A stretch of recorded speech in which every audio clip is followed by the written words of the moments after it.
ಮುತ್ತು ಚಿನ್ನಮರಿ ಮಾತಾಡಿ ಇಲ್ಲಿ ಬಂದ್ಬಿಟ್ಟಿದ್ದಾರೆ. ಚಿನ್ನಮರಿ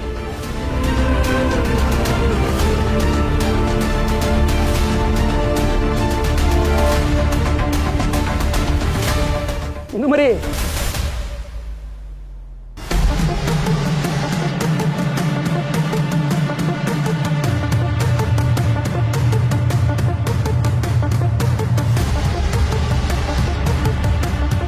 hello hello ಡಾಕ್ಟ್ರೇ.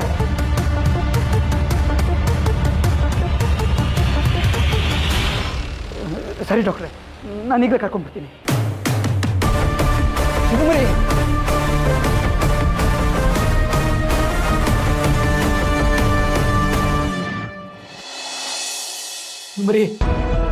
ಚಿನ್ನಮರಿ ಚಿನ್ನು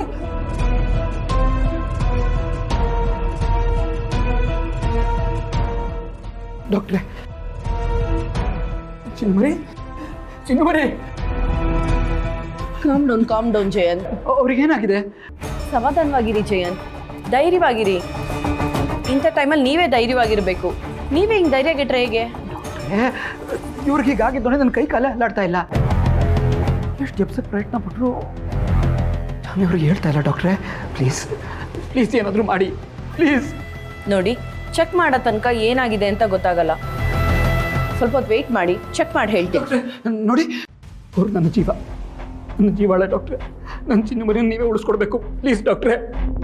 ಸಮಾಧಾನವಾಗಿರಿ ಜಯಂತ್, ಚೆಕ್ ಮಾಡಿ ಹೇಳ್ತೀನಿ.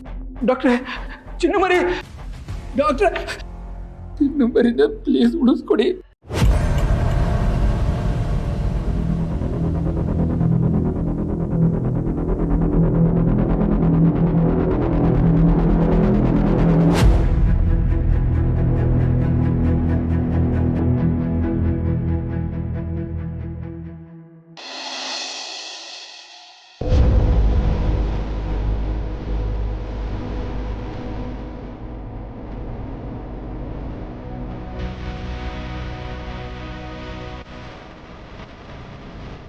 ಆಕ್ಸಿಡೆಂಟ್ ಮಾಡಿದವ್ರು ಯಾರು ಹೇಳಿ ಅಪ್ಪಯ್ಯ? ನಿನ್ ತಮ್ಮ ಸಿದ್ದೇಗೌಡ ಕಲ.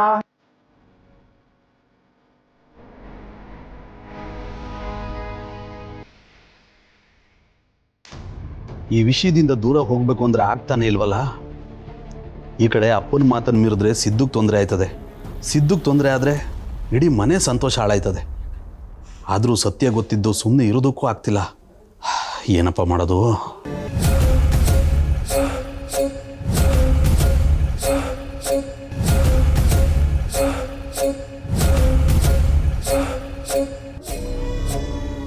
ಯಾಕ್ರಿ ನಿದ್ದೆ ಬರ್ತಿಲ್ವಾ? ಅಲ್ಲ, ನಿದ್ದೆ ಮಾಡದೆ ಏನು ಯೋಚನೆ ಮಾಡ್ತಿದ್ದೀರಾ? ಏನಾಯ್ತು? ಯಾಕೆ ಎದ್ದು ಕೂತಿದ್ದೀರಾ? ಏನೂ ಇಲ್ಲ ನೀಲು, ನೀನು ಸುಮ್ಮನೆ ಮಲ್ಕೋ. ಅಲ್ಲ ರೀ, ಒಂದ್ಸಲ ದಿಂಬಕ್ಕೆ ತಲೆ ಇಟ್ಟರೆ ಸಾಕು, ತಲೆ ಮೇಲೆ ಆಕಾಶ ಬಿದ್ದರೂ ನಿಮಗೆ ಗೊತ್ತೇ ಆಗಲ್ಲ. ಅಂಥದ್ರಲ್ಲಿ ಇವತ್ತು ಹೀಗೆ ಎದ್ದು ಕೂತ್ಕೊಂಡು ಯೋಚನೆ ಮಾಡ್ತಿದ್ದೀರಾ ಅಂತ ಅಂದರೆ ವಿಷಯ ಏನೋ ಗಂಭೀರವಾಗಿದೆ ಅಂತಾನೆ. ಅದೇನಾಯಿತು ಅಂತ ಹೇಳಿ. ಏನೂ ಇಲ್ಲ ನೀಲು, ಸುಮ್ಮನೆ ನನಗೆ ಹಿಂಸೆ ಕೊಡ್ಬೇಡ, ನಿನ್ನ ಮಲಿಕೋ ಸುಮ್ಮನೆ. ರೀ, ಇದನ್ನ ಯಾರೂ ಹಿಂಸೆ ಅಂತ ಕರೆಯಲ್ಲ. ಇದು ನನಗೆ ನನ್ನ ಗಂಡನ ಮೇಲಿರೋ ಕಾಳಜಿ. ನಾನು ನಿಮ್ಮನ್ನ ಈ ಥರ ಎಲ್ಲ ಟೆನ್ಷನ್ ಮಾಡ್ಕೊಂಡಿರೋದನ್ನ ಯಾವತ್ತೂ ನೋಡಿಲ್ಲ. ಹೇಳ್ತಾ ಇದ್ದೀನಲ್ಲ, ಒಂದ್ಸಲ ದಿಂಬಕ್ಕೆ ತಲೆ ಇಟ್ಟರೆ ನೀವು ಎದ್ದೇಳೋದೇ ಇಲ್ಲ ಅಂತ. ಯಾಕ್ರಿ ಈಗ ಕೂತ್ಕೊಂಡಿದ್ದೀರಾ? ಯಾವ ವಿಚಾರ ನಿಮ್ಮ ತಲೆ ಕೊರಿತಾ ಇದೆ? ಏನಾಯ್ತು ಅಂತ ಹೇಳಿ. ನೋಡಿ ನೀಲು, ನನಗೆ ಸುಮ್ಮನೆ ಕೋಪ ಬರಿಸ್ಬೇಡ.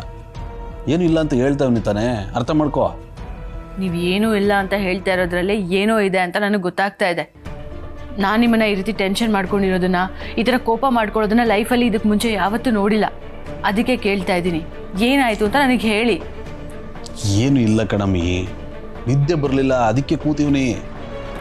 ಅದೇ ಯಾಕೆ ನಿದ್ದೆ ಬರ್ತಿಲ್ಲ ಅಂತ ಮನ್ಸಲ್ಲಿ ಅದ್ರ ವಿಷಯ ಕುರಿತಾ ಇದ್ರೆ ತಾನೇ ನಿದ್ದೆ ಬರಲ್ಲ. ಅಯ್ಯೋ ಮಾರೈತಿ, ನಂಗೆ ಮನ್ಸಲ್ಲಿ ಯೋಚನೆ ಇಲ್ಲದೆ ಇದ್ರೆ ಮಾತ್ರ ನಿದ್ದೆ ಬರೋದೇ ಇರೋದಲ್ಲ. ಆರೋಗ್ಯ ಸರಿ ಇಲ್ಲದೆ ಇದ್ರೆ, ಗ್ಯಾಸ್ಟ್ರಿಕ್ ಆದರೆ ತಲೆನೋವು ಬಂದರೂ ನಿದ್ದೆ ಬರೋದಿಲ್ಲ. ಸುಮ್ಮನೆ ಕೇಳಿದ್ದೆ ಕೇಳ್ತಿರ್ತಾಳೆ.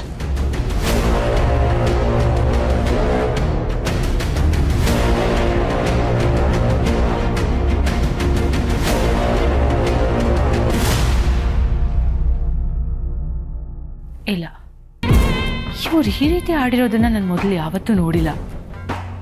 ಯಾವುದೋ ವಿಷಯಕ್ಕೆ ಸಿಕ್ಕಾಪಟ್ಟೆ ಟೆನ್ಷನ್ ಮಾಡ್ಕೊಂಡಿದ್ದಾರೆ, ತಲೆ ಕೆಡಿಸ್ಕೊಂಡಿದ್ದಾರೆ. ಯಾವ ವಿಷಯ ಅಂತ ಮಾತ್ರ ಹೇಳ್ಕೊತಾ ಇಲ್ಲ. ಅಂದಮೇಲೆ ವಿಷಯ ತುಂಬ ಗಂಭೀರವಾಗಿ ಇದೆ ಅಂತಾಯಿತು.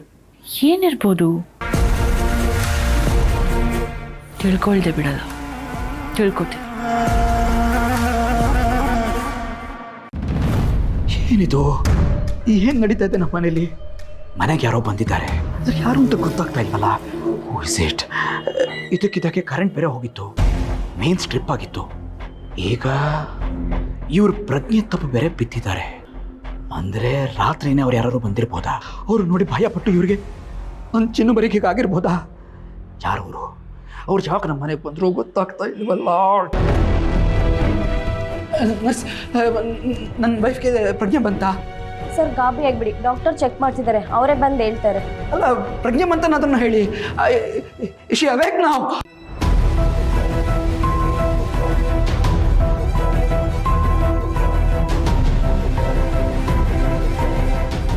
ಸರ್ ಇದು ಕನ್ಸೈನ್ ಮಾಡಿ ಸರ್.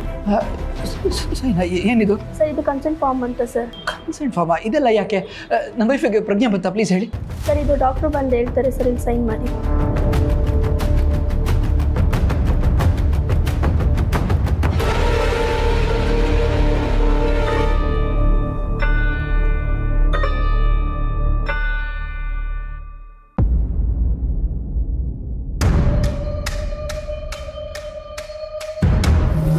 ಡಾಕ್ಟ್ರೆ, ನನ್ನ ವೈಫ್ ಹೇಗಿದ್ದಾರೆ? ಇಶಿ ಆಲ್ರೈಟ್ ನಾವು? ಯಾ, ನೌ ಶಿ ಈಸ್ ಫೈನ್. ಆದರೆ ಡಾಕ್ಟ್ರೆ, ಅವ್ರಿಗೆ ಯಾಕೆ ಹಂಗೆ ಪ್ರಜ್ಞೆ ತಪ್ಪಿತ್ತು? ನನಗನ್ಸೋ ಪ್ರಕಾರ ಅವರಿಗೆ ನರ್ವ್ಸ್ ಬ್ರೇಕ್ ಡೌನ್ ಆಗಿದೆ. ನರ್ವಸ್ ಬ್ರೇಕ್ ಡೌನಾ? What does that mean? ಹಾಗಂದರೆ ಅವ್ರಿಗೆ ಯಾವುದೋ ಶಾಕಿಂಗ್ ವಿಚಾರನ ನೋಡಿರ್ತಾರೆ, ಇಲ್ಲ ಕೇಳಿರ್ತಾರೆ, ಇಲ್ಲ ಆ ರೀತಿ ಅನುಭವ ಆಗಿರುತ್ತೆ. ಅದನ್ನು ತಡ್ಕೊಳಕ್ಕಾಗದೆ ದೇಹ ಪ್ರಜ್ಞಾಹೀನ ಪರಿಸ್ಥಿತಿಗೆ ಹೋಗಿರುತ್ತೆ. ಜಾನ್ವಿ ಅವ್ರಿಗೆ ಈ ಥರ ಆಗಿದೆ ಅಂದರೆ ಮನೇಲೇನಾದರೂ ನಡೀತಾ? ಅಂದರೆ ಮನೆಗೆ ಬಂದ ವ್ಯಕ್ತಿನ ನೋಡಿ ಇವ್ರು ಈ ಸ್ಥಿತಿಗೆ ಬಂದ್ರಾ? ನಂಬಕ್ಕಾಗ್ತಿಲ್ವಲ್ಲ. ಇಲ್ಲ ಡಾಕ್ಟ್ರೆ, ಆ ಥರ ಯಾವ ಇನ್ಸಿಡೆಂಟು ಮನೇಲಿ ನಡೆದಿಲ್ಲ. ಓಕೆ ಜಯಂತ್ ಅವರೇ, ನಾನು ನಿಮ್ಗೆ ಇನ್ನೊಂದು ಮುಖ್ಯವಾದ ವಿಷಯ ಹೇಳಬೇಕಾಗಿತ್ತು. ಹೇಳಿ ಡಾಕ್ಟ್ರೆ. ಜಾನ್ವಿ ಅವ್ರಿಗೆ ನರ್ವ್ಸ್ ಬ್ರೇಕ್ ಡೌನ್ ಆಗಿರೋದ್ರಿಂದ ಆ ಶಾಕ್ಗೆ ಹೊಟ್ಟೆಲಿರೋ ಮಗು ತೀರ್ಕೊಂಡಿದೆ.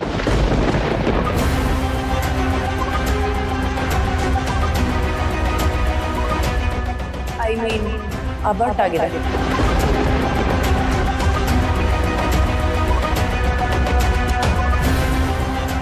ಡಾಕ್ಟ್ರೆ, ನೀವು ಸುಳ್ಳು ಹೇಳ್ತಾ ಇದ್ದೀರಲ್ಲ? Your line. ನೀವು ಸುಳ್ಳು ಹೇಳ್ತಾ ಇದ್ದೀರಾ ಅಲ್ವಾ? Calm down.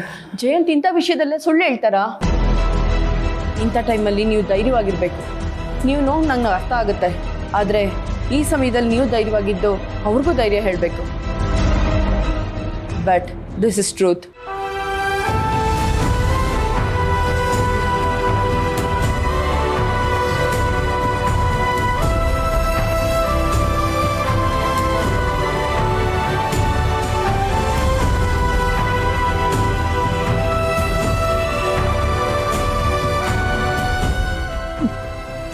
ಮರಿ,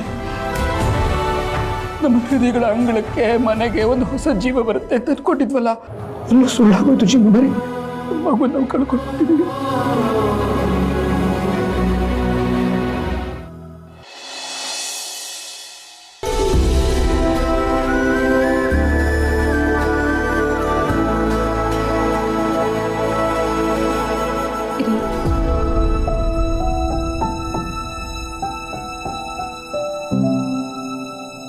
ಇವಾಗ ಹೇಗಿದೆಯಾ ಲಕ್ಷ್ಮಿ? ಹುಷಾರಾಗಿದ್ಯಾ? ಪರವಾಗಿಲ್ಲ ರೀ, ಆದರೂ ನನಗೆ ಆತಂಕ ಕಡಿಮೆ ಆಗಿಲ್ಲ. ಮೊದಲು ಜಾನುಗೆ ಫೋನ್ ಮಾಡ್ರಿ, ಅವಳ ಹತ್ರ ಮಾತಾಡಿದ್ಮೇಲೆ ನನಗೆ ಸಮಾಧಾನ ಆಗೋದು. ಪಾಪ ಅವ್ರು ಇನ್ನೂ ಮಲಗಿರ್ತಾರೆ. ಇಷ್ಟೊತ್ತಿಗೆ ನಾವು ಫೋನ್ ಮಾಡಿ ಯಾಕೆ ತೊಂದರೆ ಕೊಡಬೇಕು? ಒಂದು ಸ್ವಲ್ಪ ಹೊತ್ತಾಗ್ಲಿರು, ನಾನೇ ಮಾಡ್ತೀನಿ. ಪರವಾಗಿಲ್ಲ ರೀ, ನಾ ಫೋನ್ ಮಾಡಿದ್ರೆ ಅವಳು ಖಂಡಿತ ಮಾತಾಡ್ತಾಳೆ. ಸರಿನಮ್ಮ, ಒಂದ್ಸಲ ಬಂದ ಮೇಲೆ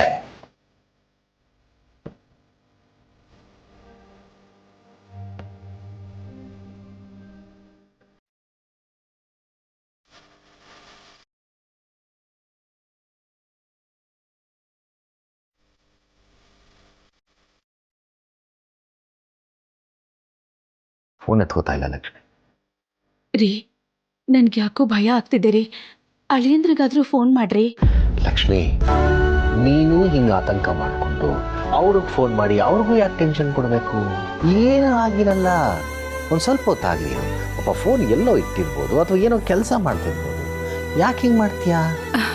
ಇಲ್ಲ ರೀ, ಅವಳು ಹಾಗೆಲ್ಲ ಫೋನ್ ಎಲ್ಲೂ ಬಿಟ್ಟು ಹೋಗಲ್ಲ. ಕೆಲಸ ಮಾಡ್ತಿದ್ರು ಅವಳ ಮೊಬೈಲ್ನ ಅವಳ ಹತ್ರನೇ ಇಟ್ಕೊಂಡಿರ್ತಾಳೆ. ಏನು ಸ್ನಾನ ಮಾಡೋಕೆ ಹೋಗುವಾಗಲೂ ಫೋನ್ ಇಟ್ಕೊಂಡು ಹೋಗ್ತಾರಾ? ಇಲ್ಲ ನೋಡಿಬಿಟ್ಟು ಏನೋ ಇಂಪಾರ್ಟೆಂಟ್ ಇದೆ ಅಮ್ಮ ತಾನೇ ಆಮೇಲೆ ಮಾಡೋಣ ಅಂತ ಅಂದ್ಕೊಂಡಿರ್ಬೋದು. ಸಮಾಧಾನ ಮಾಡ್ಕೊ, ಯಾಕೆ ಸುಮ್ಮನೆ ಟೆನ್ಷನ್ ಮಾಡ್ಕೊಳ್ತೀಯಾ? ನೀನು ಮಾಡ್ಕೊಳ್ಳೋದಲ್ಲದೆ ನಮಗೂ ಕೊಡ್ತೀಯ.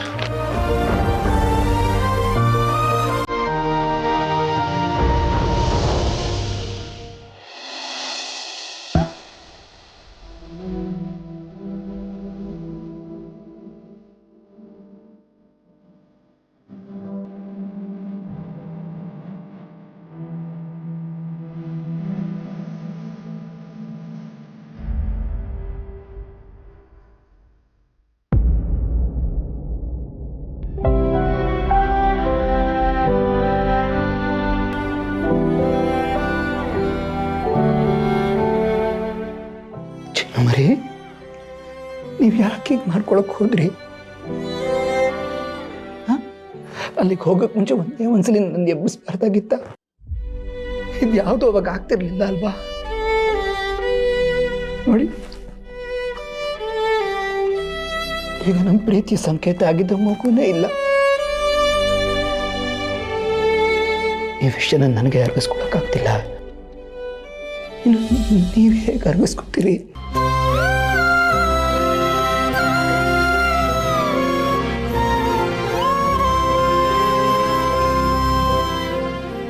ಮೆಡಿಸಿನ್ಸ್ ಎಲ್ಲ ಕೊಟ್ಟಿದ್ದೀರಲ್ಲ?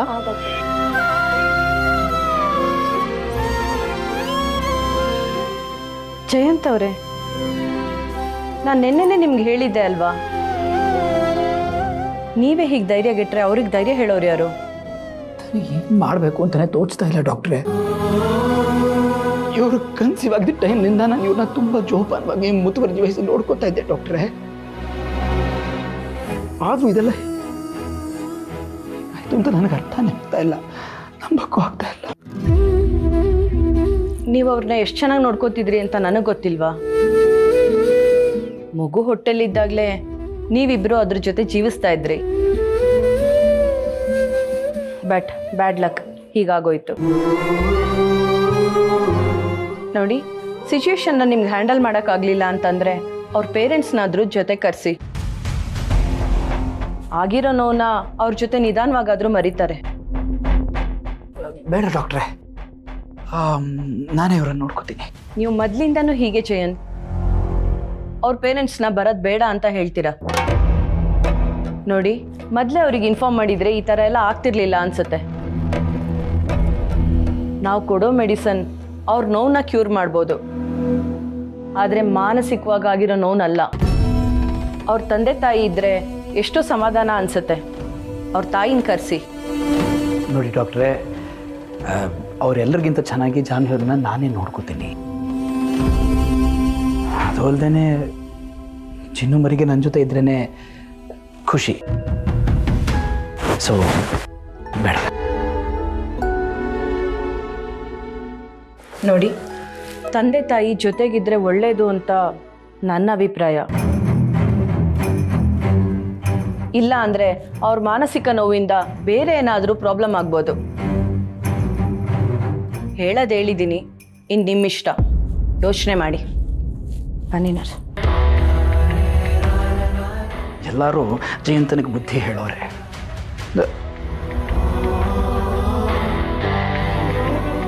ಗಾಡ್, ಈ ಟೆನ್ಷನ್ನಲ್ಲಿ ಮನೇಲೆ ಫೋನ್ ಬಿಟ್ಟು ಬಂದ್ಬಿಟ್ಟಿದ್ದೀನಲ್ಲ.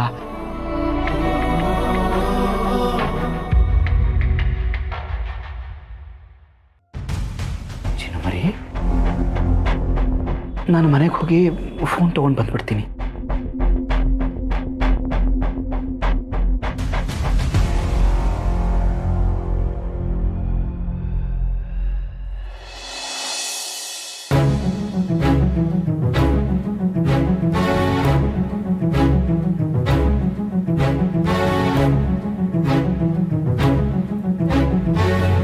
ಎಷ್ಟು ಸಲ ಫೋನ್ ಮಾಡಿದ್ರು ಜಾನು ಫೋನ್ ತೆಗಿತಿಲ್ವಲ್ಲ? ರೀ, ಅವಳು ಯಾಕ್ರಿ ಹೀಗೆ ಮಾಡ್ತಿದ್ದಾಳೆ? ನಾವು ಫೋನ್ ಮಾಡಿದ್ರೆ ಸಾಕು ಖುಷಿಯಿಂದ ಫೋನಲ್ಲಿ ಮಾತಾಡ್ತಿದ್ಲು. ಇವತ್ತಿಷ್ಟು ಸಲ ಫೋನ್ ಮಾಡಿದ್ರು ತೆಗಿತಿಲ್ಲ ಅಂದರೆ ನನಗೆ ಯಾಕೋ ಭಯ ಆಗ್ತಿದೆ ರೀ. ಲಕ್ಷ್ಮಿ, ಇದರಲ್ಲಿ ಭಯ ಪಟ್ಕೊಳ್ಳೋವಂಥದ್ದು ಏನಿದೆ?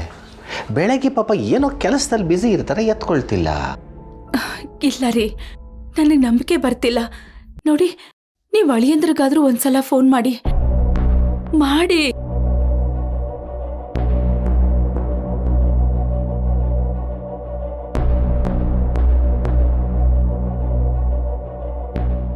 ಅಳಿಯಂದ್ರು ಫೋನ್ ತೆಗಿತಾ ಇಲ್ಲ, ಹಂಗಂದ್ರೆ ಏನರ್ಥ?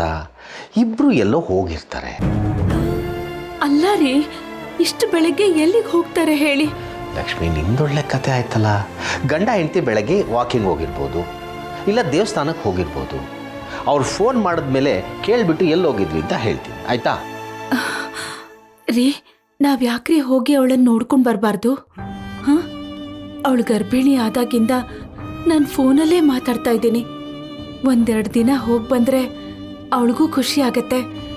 ಅವಳನ್ನು ನೋಡಿದ್ರೆ ನನಗೂ ಸ್ವಲ್ಪ ನೆಮ್ಮದಿ ಇರುತ್ತೆ. ಲಕ್ಷ್ಮಿ, ನನಗೂ ಅವಳು ನೋಡಬೇಕು ಅಂತ ಆಸೆ. ಏನು ಮಾಡಲಿ, ಮನೆ ಪರಿಸ್ಥಿತಿ ನಿನಗೆ ಗೊತ್ತಲ್ವಾ? ಮೊನ್ನೆ ಎಲ್ಲ ಹೋದಾಗ್ಲೇ ದುಡ್ಡು ಖರ್ಚಾಗಿದೆ. ಇನ್ನು ಮತ್ತೆ ಹೋಗ್ಬೇಕಂದ್ರೆ, ಆಮೇಲೆ ಈಗ ಹೋದರೆ ಗರ್ಭಿಣಿ ಮನೆಗೆ ಬರೀ ಕೈಲ ಹೋಗೋಕ್ಕಾಗತ್ತೆ. ಹೌದಲ್ವಾ? ನೀವು ಹೇಳೋದು ಸರಿನೇ. ಅಲ್ಲಿಗೆ ಹೋದರೆ ಬರೀ ಕೈಯಲ್ಲಿ ಹೋಗೋಕ್ಕಾಗಲ್ಲ. ಅವಳಿಗೇನಾದರೂ ತಗೊಂಡು ಹೋಗಲೇಬೇಕು. ಇಲ್ಲಿ ನೋಡಿದ್ರೆ ನಮಗೆ ಮನೆ ನಡೆಸೋದೇ ಕಷ್ಟ ಆಗಿದೆ. ರೀ, ಹೆತ್ತು ಮಗಳನ್ನ ನೋಡ್ಕೊಂಡು ಬರೋಕ್ಕಾಗದೇ ಇರೋಂಥ ಪರಿಸ್ಥಿತಿಗೆ ಬಂದ್ಬಿಟ್ವಲ್ಲ. ನೋಡು, ನೀನಿಷ್ಟು ಬೇಜಾರು ಮಾಡ್ಕೋಬೇಡ. ನನಗೆ 1-2 ದಿನ ಟೈಮ್ ಕೊಡು ಲಕ್ಷ್ಮಿ. ನಾನು ಹೇಗಾದರೂ ಮಾಡಿ ದುಡ್ಡು ಹೊಂದಿಸ್ತೀನಿ. ಇಬ್ಬರು ಹೋಗಿ ಜನ ನೋಡ್ಕೊಂಬರೋಣ. ನೀನು ಬೇಜಾರು ಮಾಡ್ಕೋಬೇಡ.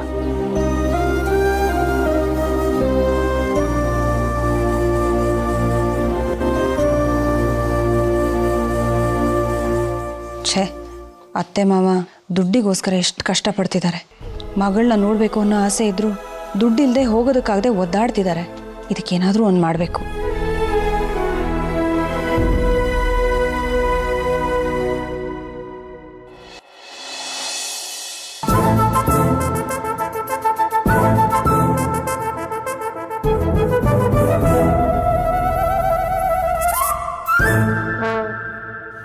ಅರೆ, ನೀನೇನು ಬೇಬಿ ಇಲ್ಲಿ? ಅಂದರೆ ಆಫೀಸ್ಗೆ ಹೋಗ್ಲಿಲ್ವಾ? ಆಫೀಸ್ಗೆ ಹೊರಟಿದ್ದೆ ಹರಿ. ಆನ್ ದ ವೇ ಹೋಗ್ತಾರ ನನ್ನ ಕಣ್ಣಿಗೆ ಏನೋ ಬಿತ್ತು. ಅದು ನೀನು ತೋರಿಸೋರ್ಗು ನಂಗೆ ಸಮಾಧಾನ ಇರಲ್ಲ. ಬಾ ಹೋಗೋಣ. ಏನು ಅಂತ ಹೇಳ್ಬಾರ್ದಾ? ಯಾಕೆ ಇಷ್ಟೊಂದು ಏನು ಎತ್ತ ಅಂತೆಲ್ಲ ಕೇಳಬೇಡ. ತೋರಿಸ್ತೀನಿ ಅಂತ ಹೇಳಿದಲ್ಲ, ಬಾ ಹೋಗೋಣ. ಬೇಬಿ ಪ್ಲೀಸ್, ಕಸ್ಟಮರ್ಸ್ ಬರ್ತಿರ್ತಾರೆ. ನಾನು ಇಲ್ಲದೇ ಇದ್ರೆ ಏನು ಚೆನ್ನಾಗಿರುತ್ತೆ ಹೇಳು? ಬಿಸ್ನೆಸ್ ಹೇಗೆ ನಡೆಯುತ್ತೆ? ಪರವಾಗಿಲ್ಲ, ಇವತ್ತೊಂದಿನ ಸಂಜೆ ಮೀಟ್ ಆಗು. ಅಯ್ಯೋ, ಅದು ಎಲ್ಲಿಗೆ ಅಂತ ಹೇಳ್ಬಾರ್ದಾ? ಹೋಗ್ಲಿ. ಈಗೇನು, ನಾನು ಎಲ್ಲಿಗೆ ಕರ್ಕೊಂಡು ಹೋಗ್ತಿದ್ದೀನಿ ಅಂತ ಹೇಳೋರ್ಗು ನೀನು ಬರಲ್ವಾ? ಸರಿ.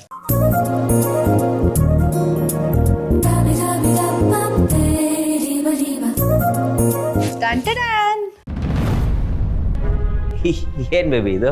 ಅಪಾರ್ಟ್ಮೆಂಟ್ ಬ್ರೋಚರು. ಆನ್ ದ ವೇ ಬರ್ತಾ ಅಪಾರ್ಟ್ಮೆಂಟ್ ನೋಡಿದೆ. ಬ್ಯೂಟಿಫುಲ್ ಆಗಿ ಕನ್ಸ್ಟ್ರಕ್ಟ್ ಮಾಡ್ತಿದ್ದಾರೆ. ಆಫರ್ ಪ್ರೈಸಲ್ಲೂ ಕೊಡ್ತಿದ್ದಾರೆ. ಹೋಗಿ ನೋಡ್ಕೊಂಬಂದ್ಬಿಡೋಣ. ಹೇಳಿದ್ನಲ್ಲ ಹರಿ, ನಮ್ಮ ಬಿಸ್ನೆಸ್ಸಲ್ಲಿ ಪ್ರಾಫಿಟ್ ಬಂದಿದ ತಕ್ಷಣ ನಾವು ಬೇರೆ ಮನೆಗೆ ಹೊಟ್ಟೋಗೋಣ ಅಂತ. ಈಗ ಜಸ್ಟ್ ಹೋಗಿ ನೋಡ್ಕೊಂಬಂದ್ರೆ ಸಾಕು. ಆಮೇಲೆ ಅದ್ರ ಬಗ್ಗೆ ಡಿಸೈಡ್ ಮಾಡಿ. ಪ್ಲೀಸ್, ನಾನು ನಿನಗೆ ಯಾವತ್ತೇ ಹೇಳಿದ್ದೀನಲ್ವಾ, ನಾವು ಬೇರೆ ಹೋಗೋದ್ರ ಬಗ್ಗೆ ಆಗಲಿ, ಬೇರೆ ಮನೆ ಮಾಡೋದ್ರ ಬಗ್ಗೆ ಆಗಲಿ ಸದ್ಯಕ್ಕೆ ಮಾತಾಡೋದು ಬೇಡ ಅಂತ. ನನಗೆ ಇದೆಲ್ಲ ಸರಿ ಹೋಗಲ್ಲ. ನೋಡಿ, ಫಸ್ಟು ಬಿಸ್ನೆಸ್ಸು ಸಕ್ಸಸ್ ಆಗಬೇಕು. ಆಮೇಲೆ ನಾನು ದುಡ್ದಿರೋ ದುಡ್ಡಲ್ಲಿ ಮನೆ ತೊಗೋಬೇಕು ಅಷ್ಟೆ. ಅಲ್ಲಿವರೆಗೂ ಬೇಬಿ ಪ್ಲೀಸ್ ಅರ್ಥ ಮಾಡ್ಕೊ. ಬೇಕಾದರೆ ನಿನ್ನ ಸಮಾಧಾನಕ್ಕೋಸ್ಕರ ಒಂದು ಸಲ ಹೋಗಿ ನೋಡ್ಕೊಂಬಿಡೋಣ. ಆದರೆ ಅಲ್ಲಿಗೆ ಹೋದ್ಮೇಲೆ ನಾವು ಈಗಲೇ ಖಾಲಿ ಮಾಡಬೇಕು, ಈಗಲೇ ಮನೆ ತೊಗೋಬೇಕು, ಆ ಥರದ್ದೆಲ್ಲ ಮಾತು ಬರಬಾರ್ದು. ಸರಿನಾ?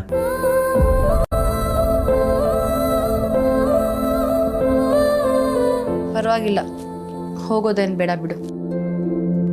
ನಿನ್ನ ಆಸೆಗೆ ನಾನೇನಕ್ಕೆ ಅಡ್ಡ ಬರಲಿ?